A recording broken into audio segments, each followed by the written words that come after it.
Mayo de 1941. Una tormenta hacía rugir al océano Atlántico. Un escuadrón de anticuados aviones torpederos atacaba al acorazado más potente que había visto el mundo jamás, el Bismarck.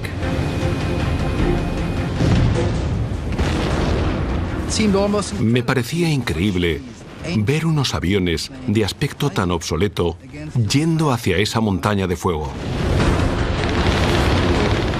En juego, el futuro de Europa. Si el Bismarck cumplía con éxito su misión, el sistema de convoyes aliados desaparecería y Gran Bretaña se rendiría. En realidad fue el punto crucial de la Segunda Guerra Mundial.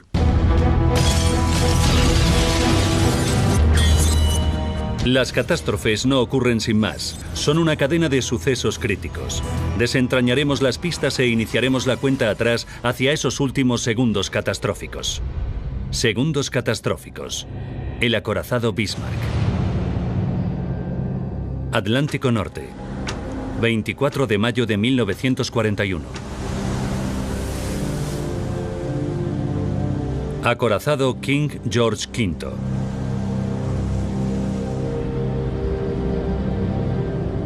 El almirante de la flota británica John Toville llevaba a cabo la misión más importante de su carrera. Hundir un buque tan potente que amenazaba la mera existencia de Gran Bretaña.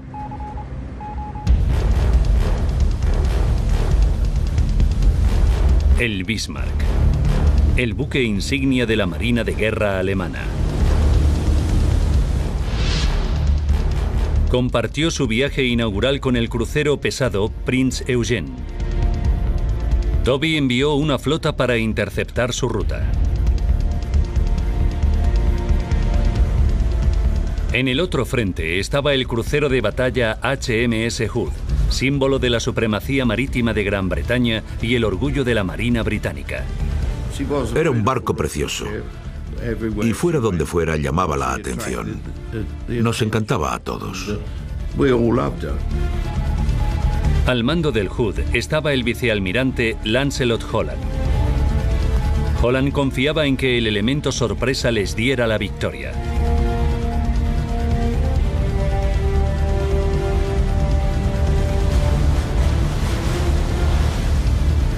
El Bismarck y el Prinz Eugen estaban a 30 kilómetros al norte del Hood.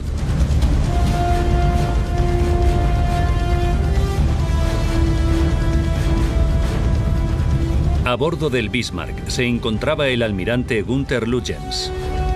Toda una leyenda de la Marina de Guerra alemana por haber hundido 22 navíos británicos en tan solo 2 meses. Al amanecer, vio aproximarse al HMS Hood.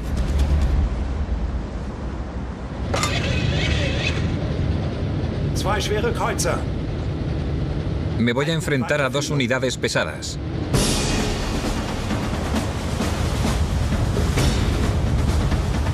¡Schnell! ¡Verlaufen! ¡Die Leuten! ¡Die Leuten scheiden! ¡Schnell! ¡Die Boote! ¡Die Boote in Gallen!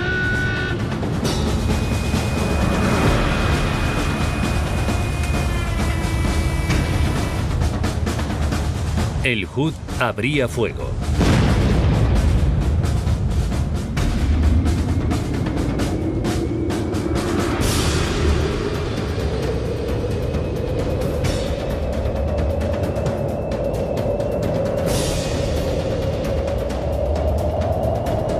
Curiosamente, Lutyens no dio orden de responder al fuego.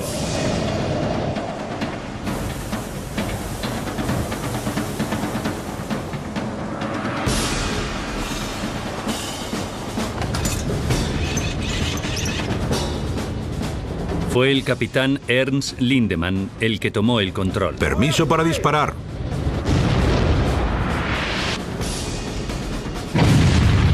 Llovieron proyectiles en el estrecho de Dinamarca. Una salva alcanzó al Hood. Perforó hasta la barbeta.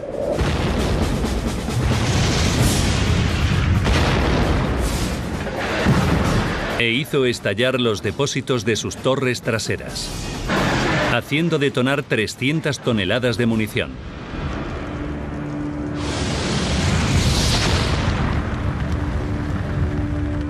La gigantesca embarcación se partió en dos y se hundió en tan solo 2 minutos.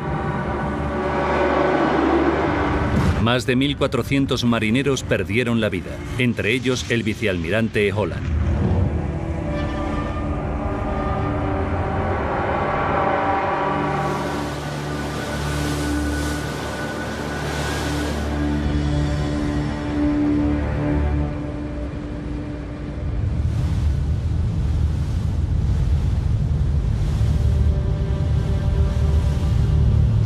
El Bismarck siguió navegando.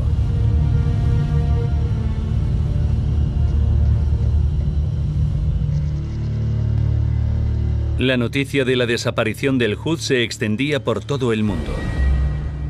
El mejor crucero de batalla del mundo era el HMS Hood. Su hundimiento ha acabado con la vida de 1.341 oficiales y marineros. Nuestro más sentido pésame a los familiares de estos hombres tan valientes que perdieron la vida cuando un proyectil del acorazado alemán Bismarck alcanzó sus torres traseras.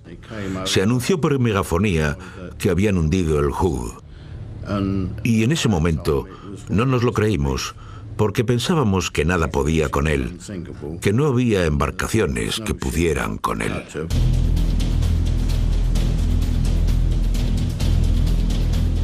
Era un asunto de importancia nacional. Tenían que hundir al Bismarck. El almirante Tobey envió a todos los buques de la Real Armada Británica que estaban disponibles. La tripulación se enfrentaba a una tarea de enormes proporciones. Bueno, sabíamos que era un rival imponente y casi todo su equipamiento era superior al nuestro.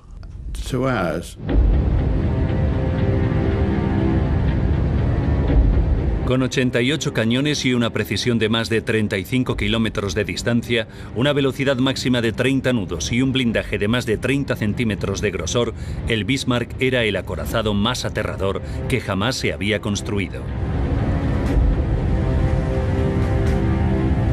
Su misión, la rendición de Gran Bretaña.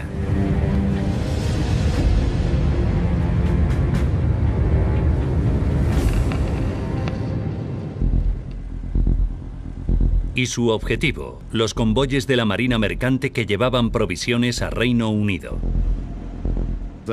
No solo traían aceite, sino contenedores de comida provenientes de aviones estadounidenses, que eran los que nos ayudaban, porque en ese momento estábamos solos. Los británicos sabían que el objetivo del Bismarck eran esos convoyes.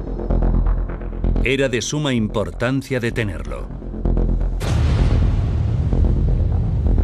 A bordo del Bismarck, la moral estaba alta. La tripulación celebraba haber hundido el HMS Hood comiendo y fumando.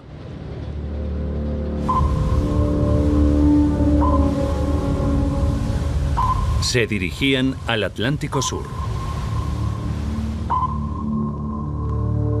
La flota del almirante Tobey le seguía. 2 navíos tienen al Bismarck al alcance de radar. Su trabajo consistía en seguirle la pista durante la noche. Pero a las 4 de la mañana del 25 de mayo, Tobey recibía malas noticias.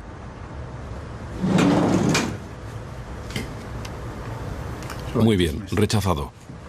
El crucero inglés HMS Suffolk había perdido al Bismarck en sus pantallas de radar. El acorazado alemán andaba suelto por algún lugar del océano Atlántico. Íbamos a interceptarlo cuando nos comunicaron que habían perdido contacto con él. Había desaparecido y estaba libre. Aviones de observación y acorazados escudriñaban el océano. Pero no encontraban nada.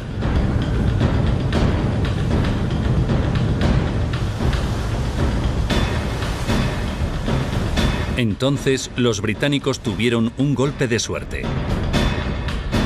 A las 7 de la mañana, el almirante Lutyens rompía el silencio de la radio. Se comunicaba con la prefectura naval alemana. Un mensaje que también se recibió en emisoras radiofónicas de todo Reino Unido.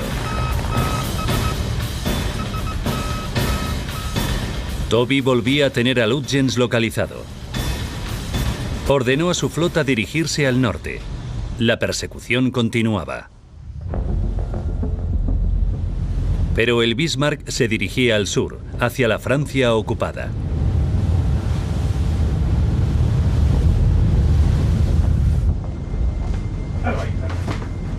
Once horas después, la flota británica no había conseguido aún localizarlo. Comprobaron los cálculos. Los ingleses habían cometido un gran error. Navegaban en la dirección equivocada.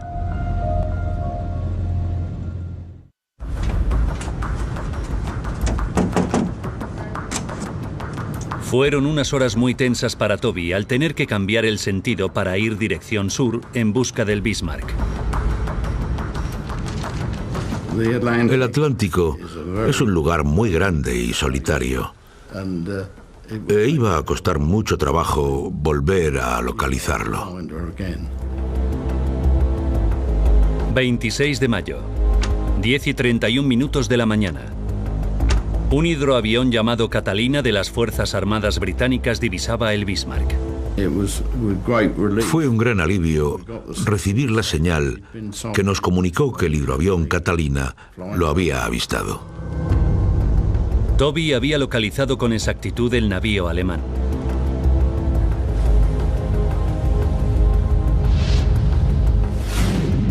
Estaba a 18 horas de aguas francesas y del apoyo de las fuerzas alemanas. Pero no la alcanzaría a tiempo.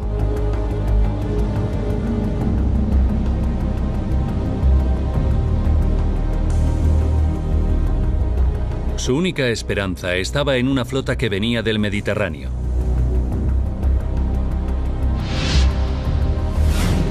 En ella se encontraba el portaaviones Ark Royal con un escuadrón de aviones de ataque torpederos Swordfish.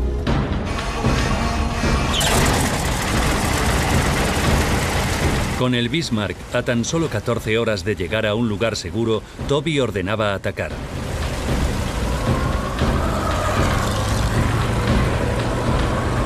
Estos ligeros aeroplanos se enfrentaban a unos cielos tormentosos. Volaron durante una hora en condiciones atroces.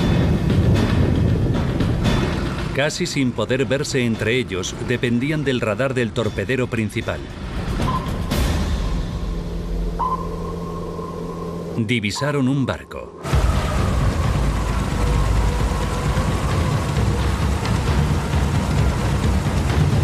A bordo del crucero HMS Sheffield, George Osborne vio descender a los aviones.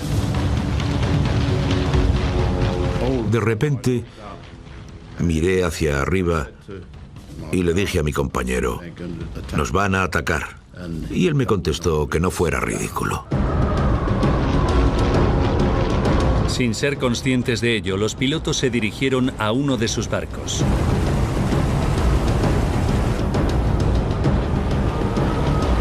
Los torpedos alcanzaban el agua equipados con modernos detonadores magnéticos. E iban a toda velocidad hacia el Sheffield.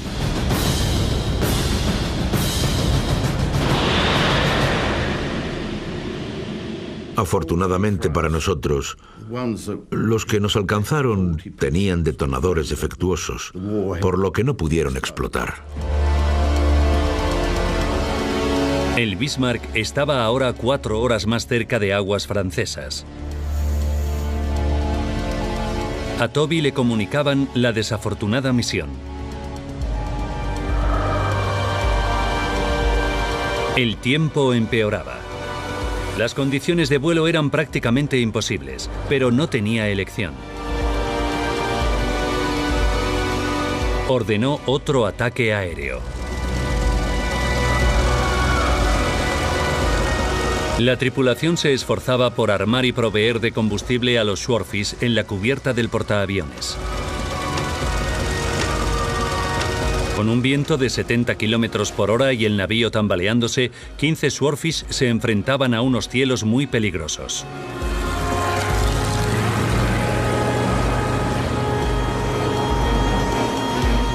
El Bismarck estaba a 10 horas de apoyo aéreo.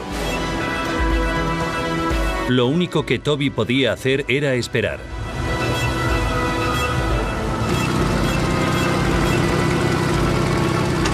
Ocho de la tarde y 53 minutos. Tendrían que pasar más de 2 horas para que el torpedero principal alcanzara al buque alemán. A bordo del Bismarck, un oficial de artillería, el barón von Mullenheim, era informado del acercamiento de los Swordfish.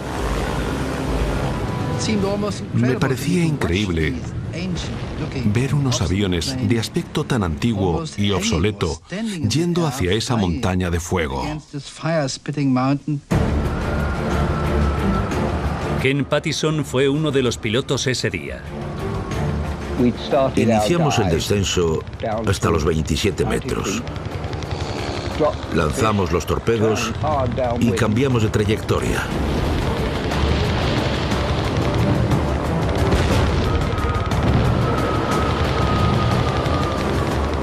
Y cuando giramos, mi observador miró hacia la parte de atrás del avión y vio cómo se autopropulsaba nuestro torpedo. Un único torpedo alcanzó la parte trasera de la embarcación.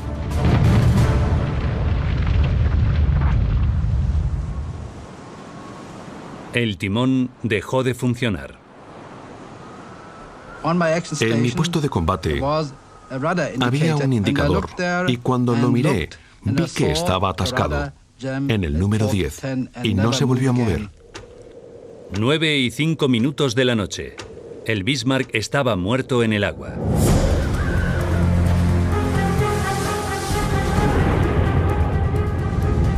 Sus enormes timones habían quedado atascados y no podían ser manipulados por la tripulación. A tan solo unas horas de aguas seguras, el navío alemán era cercado lentamente.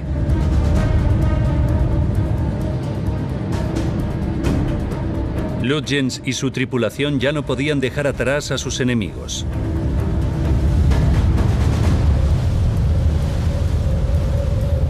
La realidad de la situación era evidente a bordo, por lo que empezó a extenderse la desesperación.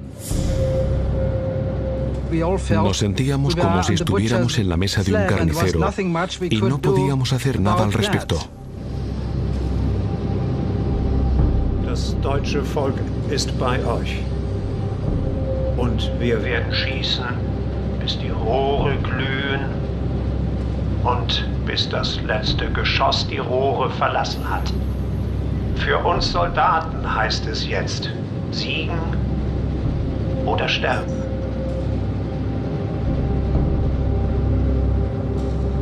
La tripulación temía no poder sobrevivir.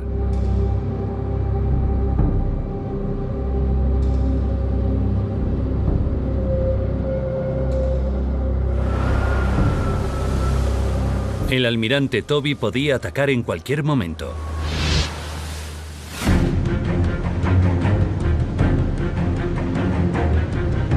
Para reducir el riesgo de fuego amigo, esperó hasta la mañana siguiente. 8 de la mañana y 47 minutos. El 27 de mayo los británicos abrían fuego.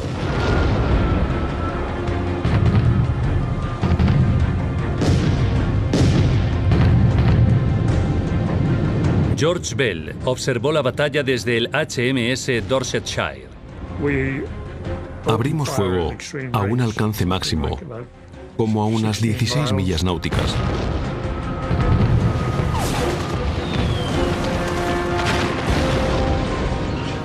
Y pronto empezamos a alcanzar nuestro objetivo. A los pocos minutos un impacto destrozaba el puente de mando y a la vez al almirante Lutyens.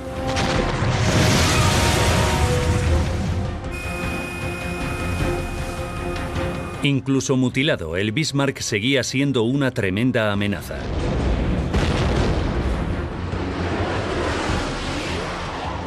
Vimos que disparaban, pero no nos alcanzaron, afortunadamente. Los navíos británicos lo rodeaban. Disparamos 250 proyectiles de 20 centímetros en algo así como una hora y redujimos nuestro alcance a 16 millas, a 1800 metros. A pesar de los 90 minutos de duro bombardeo, el acorazado alemán no se hundía.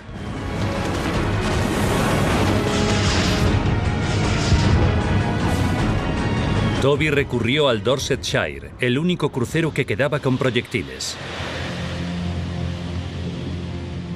Lanzamos 2 artefactos y uno de ellos alcanzó al Bismarck, pero antes de disparar el segundo, el navío empezó a volcar. 10 de la mañana y 39 minutos. El Bismarck empezó a zozobrar y a hundirse. Y se podía ver la quilla de proa a popa, que era todo el barco, antes de que la popa se hundiera y se dejara de ver la embarcación. El Bismarck había desaparecido en su viaje inaugural. De una tripulación de 2.221 hombres solo sobrevivieron 115.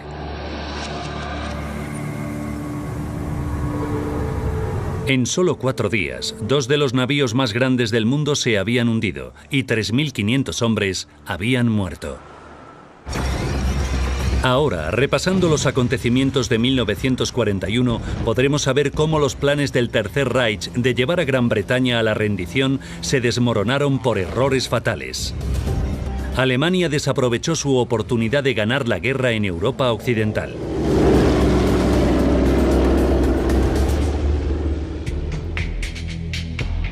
«70 años después, el historiador Andrew Lambert revelará cómo una serie de errores de cálculo por parte de Alemania sellaron el destino del Bismarck.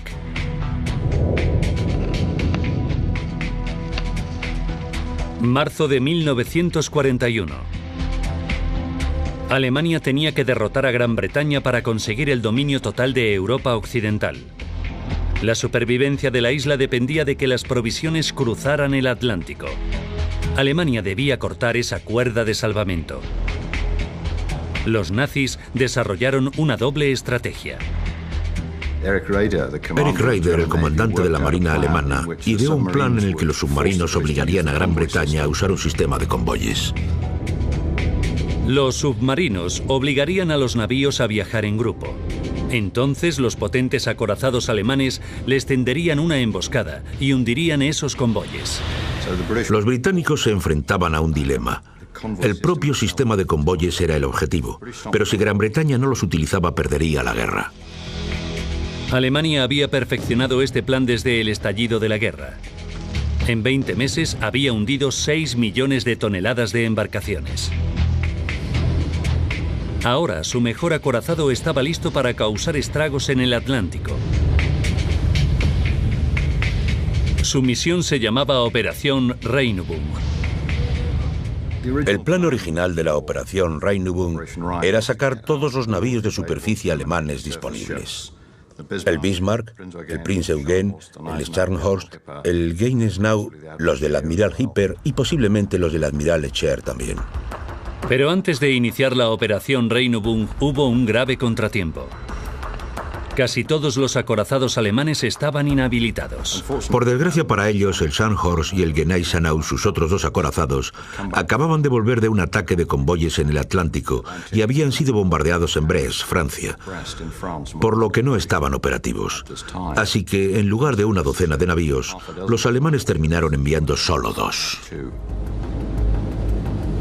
Para Lambert, esta decisión fue el primer error crítico de cálculo.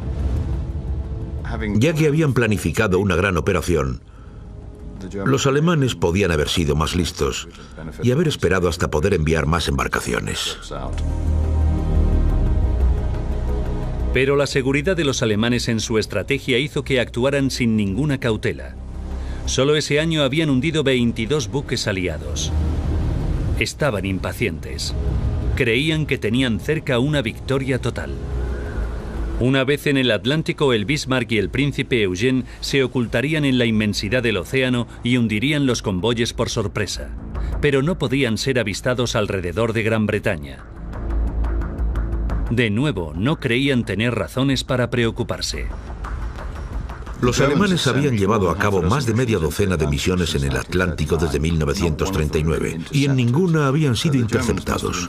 Por eso estaban muy seguros de que saldrían victoriosos de esta misión también.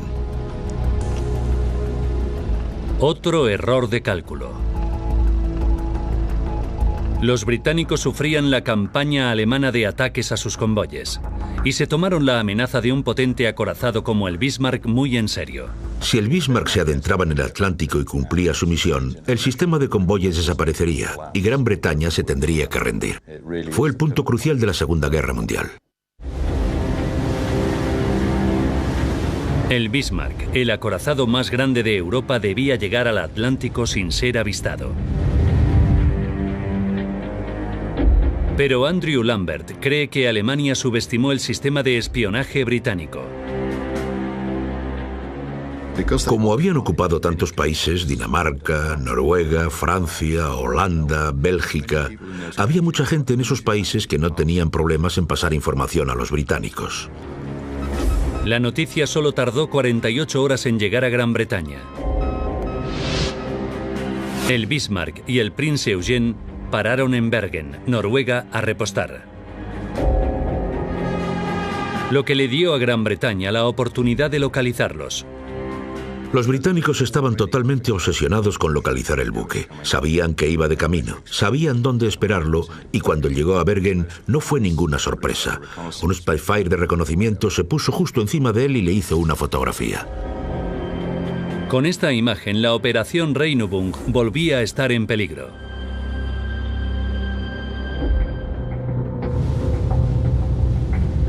Ignorando que sus movimientos eran conocidos, el almirante Lutyens se centraba en avanzar sigilosamente por el Atlántico. El tiempo cambió a peor. Es justo lo que Lutyens estaba esperando. Zarpó antes de que los depósitos del Bismarck estuvieran llenos, arriesgándose a quedarse sin carburante más adelante. Creo que fue una buena táctica. Llegar al Atlántico era importante. Ya tendría buques cisterna en el Atlántico para repostar. Esos cientos de toneladas de combustible de petróleo eran mucho menos importantes que pasar por el estrecho de Dinamarca sin ser interceptado. Pero Lutyens no sabía que se habían descubierto sus planes. Iba directo a una emboscada que le tendería el HMS Hood. Ahora era posible poner en marcha un plan que asegurara una intercepción a cualquier lado de Islandia. La intercepción del Bismarck cuando intentara llegar al Atlántico era exactamente el objetivo de los británicos. Esto ponía a Lutyens en una difícil situación. Tenía órdenes de evitar enfrentamientos con la Marina británica. Querían eliminar los convoyes, pero no en una batalla naval.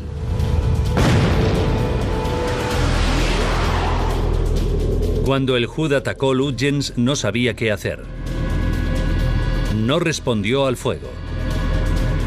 Estaba minado por un oficial de menor rango, el capitán del barco Ernst Lindemann. Jan Bitt ha encontrado pruebas de la fricción que había entre ellos. Hay que tener en cuenta que veían la operación desde diferentes puntos de vista. El capitán del barco es responsable de las tácticas. Por tanto, Lindemann pensaba tácticamente, mientras que el almirante tenía que pensar estratégicamente. Lutyens se centró en seguir las órdenes. Lindemann se centró en el futuro inmediato del buque.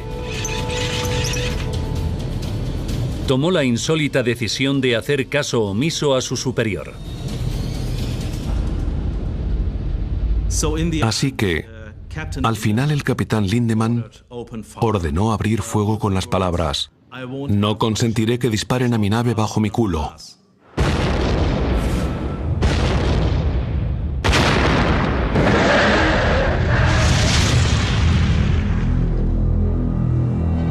El Hood desapareció.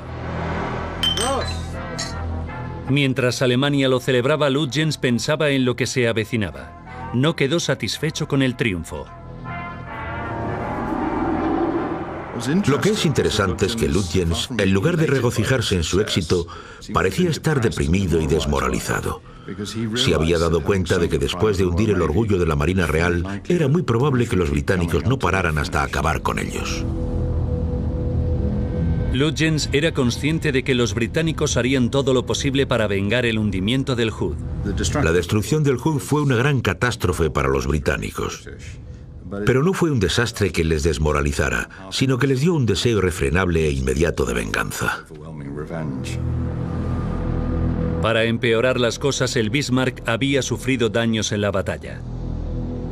Un proyectil del Prince of the Wales había alcanzado su proa, perdía combustible y también su velocidad se había visto reducida. La pérdida de combustible forzó la reducción de la velocidad del Bismarck, neutralizando una de sus grandes ventajas, la velocidad. La apuesta de Lutyens de zarpar sin terminar de repostar empieza a fracasar. Debía volver a probar suerte. Tenía que idear o tenía que tomar la decisión de abortar la operación o seguir adelante con ella. En este momento tan crítico, la tensión entre los veteranos oficiales volvía a surgir. Hubo una discusión entre el capitán del Bismarck, Lindemann, y el almirante Lutyens sobre si seguir adelante o regresar a Noruega. Lindemann quería regresar a Noruega. Su prioridad era su barco. Lutyens pensaba en una misión aún más grande. Si el Bismarck podía llegar a la Francia ocupada, podría ser reparado y prepararse para atacar a los convoyes británicos.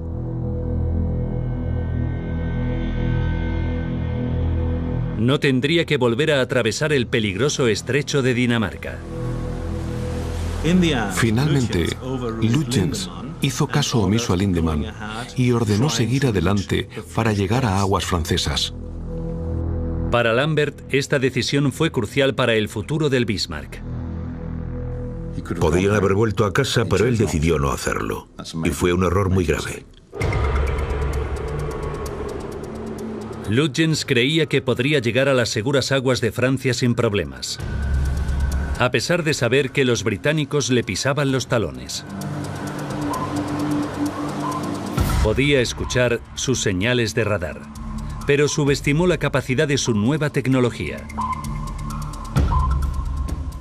Lutyens seguía escuchando las emisoras de radar del HMS Suffolk, por lo que sabía que los británicos le tenían localizado.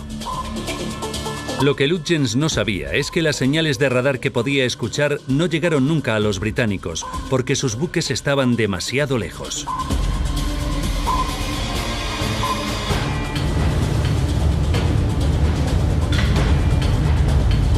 A las 3 de la mañana del 25 de marzo, las embarcaciones británicas perdían el contacto por radar. Era la oportunidad de Lutyens de llegar a Francia de forma segura, pero entonces cometió un gran error. Decidió enviar largos mensajes de radio a la prefectura naval alemana, dando a los británicos una perfecta oportunidad para volver a conectarse. Curiosamente, a pesar de haber escapado, Lutyens contactó con Alemania para comunicar su preocupación sobre la situación. No estaba eufórico, pero tampoco estaba pomposo. No estaba triunfante, estaba deprimido. Los británicos siguen ahí, vienen a por mí, me van a localizar y me van a hundir. Cuando Lutyens hizo esta llamada, estaba a 1 hora de distancia de la flota británica. Estaba fuera de peligro. Si no hubiera enviado ese mensaje, los británicos habrían tenido muchas dificultades para localizarlo. El error de Lutyens era grave. Pero entonces los británicos cometieron otro aún peor. Cometieron un error muy básico al determinar su rumbo. Creyeron que se dirigía al norte cuando se estaba dirigiendo al sur. A Toby solo le quedaba una alternativa. Para retar al buque más poderoso y avanzado del océano, recurrió a una serie de antiguos biplanos del portaaviones HMS Ark Royal, los Swordfish. Los Swordfish eran unos aeroplanos de aspecto muy antiguo. Son biplanos con unos motores bastante pequeños y con la cabina de mandos abierta.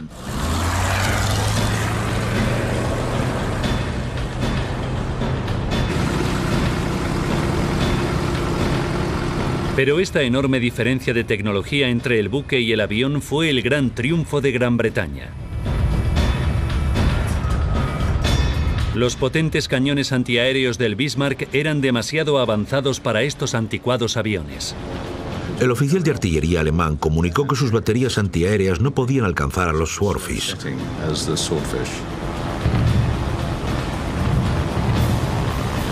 Esperaban aviones que volaran a 150 millas por hora y los Swordfish volaban a 80, por lo que siempre disparaban demasiado lejos del objetivo.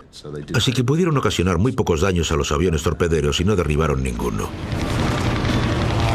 Lanzaron muchos torpedos.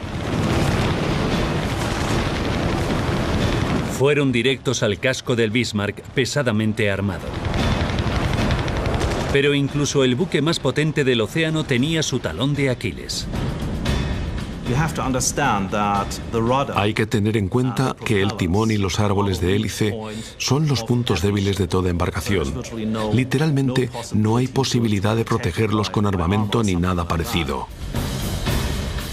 La única opción del Bismarck era intentar evitar los torpedos. El capitán Lindemann ordenó cambiar bruscamente de trayectoria. Su plan, esquivar los torpedos que se aproximaban. Pero en lugar de eso, dejó al descubierto el vulnerable mecanismo de dirección. Cuando fue alcanzado por el torpedo, el Bismarck estaba maniobrando, así que fue mala suerte que uno de estos torpedos cayera allí. El timón del Bismarck estaba girando. Y el torpedo fatal le alcanzó. La explosión causó graves daños en el ensamblaje del timón de babor. Y dichos daños atascaron el timón. La fuerza de la explosión causó importantes daños en el resto de la nave. El Bismarck era ahora imposible de gobernar. El torpedo de los Swordfish detuvo al Bismarck e inició la última batalla en la que quedaría destrozado. Fue el punto crucial de toda la persecución.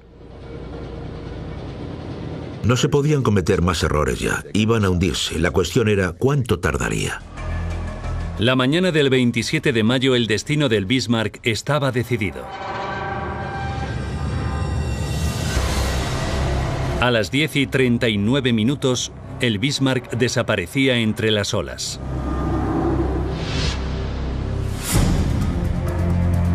Su primera misión había durado poco más de una semana.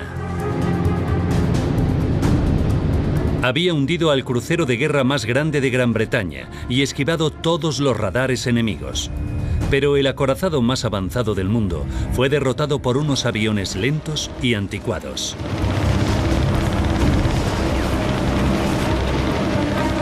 La operación fue el resultado de la mala suerte y de una serie de decisiones desacertadas. Pero Andrew Lambert cree que el error más grave no se cometió en el mar.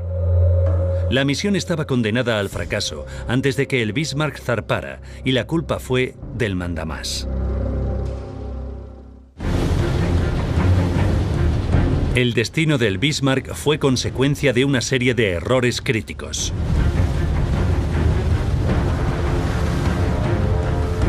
...19 de mayo... 8 días para el desastre. Comenzaba su misión sin la flota que en principio iba a acompañarle. Al día siguiente, el sistema de espionaje aliado destapaba el secreto de la operación. No llenó del todo sus tanques de combustible en Bergen. 3 días para el desastre. Lutyens decidía dirigirse a Francia en lugar de regresar. Y envió un mensaje a Berlín revelando su posición a los británicos. 13 horas para el desastre. Una maniobra equivocada durante el ataque de los Swordfish inhabilitaba el timón. —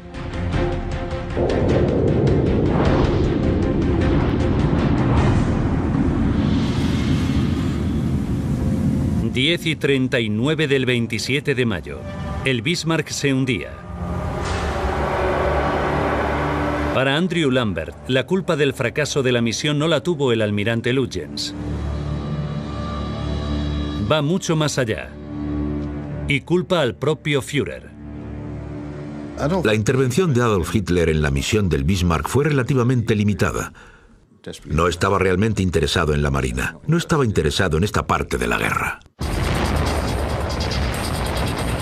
Hasta entonces, la guerra de Hitler se había centrado en conseguir una supremacía total en Europa. Los británicos eran los únicos supervivientes del oeste. Estaban solos. Rusia y Estados Unidos todavía no participaban en la guerra. Mientras Alemania salía victoriosa en tierra, Gran Bretaña luchaba muy duramente en mar y aire. La Marina de Guerra alemana creía que si conseguía controlar el Atlántico, Gran Bretaña se rendiría. El Bismarck era perfecto para esta estrategia. El Bismarck fue el acorazado más grande que jamás había construido Alemania desde la Primera Guerra Mundial, por lo que evidentemente era muy importante para el país y su identidad. Era un símbolo de la Alemania nazi. Pero aunque Hitler reconocía la necesidad de potentes buques como el Bismarck, no se sentía cómodo en conflictos navales. Hitler nunca entendió el océano. No era un hombre de mar, después de todo era austríaco. Era de una zona del centro de Europa sin acceso al mar, así que para él la inmensidad del mar y los conflictos navales eran territorio desconocido. Y en este momento de la guerra, derrotar a Gran Bretaña no era su objetivo principal. Hitler estaba concentrado en el este. Su objetivo era invadir Rusia. Para Alemania, el acontecimiento de mayo de 1941 no fue la batalla del Atlántico, sino la Operación Barbarroja. Hitler estaba totalmente obsesionado con reunir un enorme ejército que consiguiera invadir la Unión Soviética a finales de aquel año. Si Hitler invadía Rusia, estaría combatiendo en dos frentes, este y oeste. Su ejército estaría dividido y sería más débil. Quería cerrar el frente occidental. La Marina de Guerra alemana creía que el Bismarck era la solución. La mejor manera de hacer que los británicos dejaran de luchar era destruir sus sistemas de convoyes, así que la Marina fue capaz de venderle el proyecto a Hitler en un momento en el que podría resolver el mayor problema, una guerra con dos frentes. Se dio luz verde a la Operación Regenbogen. Para demostrar la potencia de sus nuevos buques de guerra, su misión empezó sin autorización de Hitler.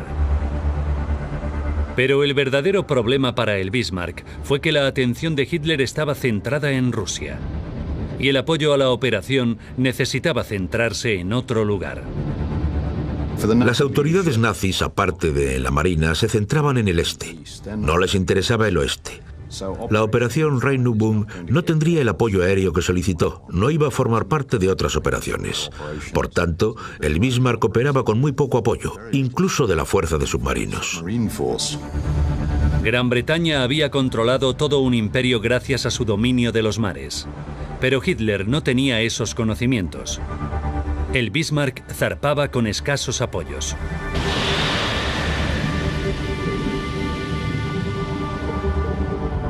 Ocho días después, desaparecía.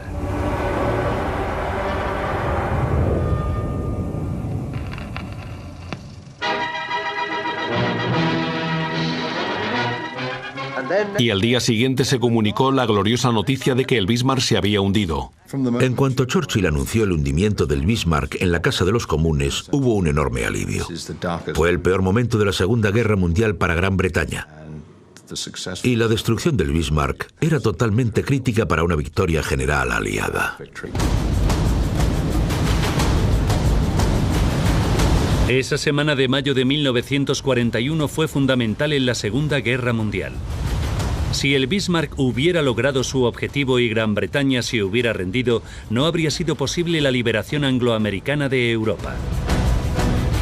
Cuando el Bismarck se hundió, los alemanes perdieron la oportunidad de ganar a Gran Bretaña y, en definitiva, de ganar la guerra.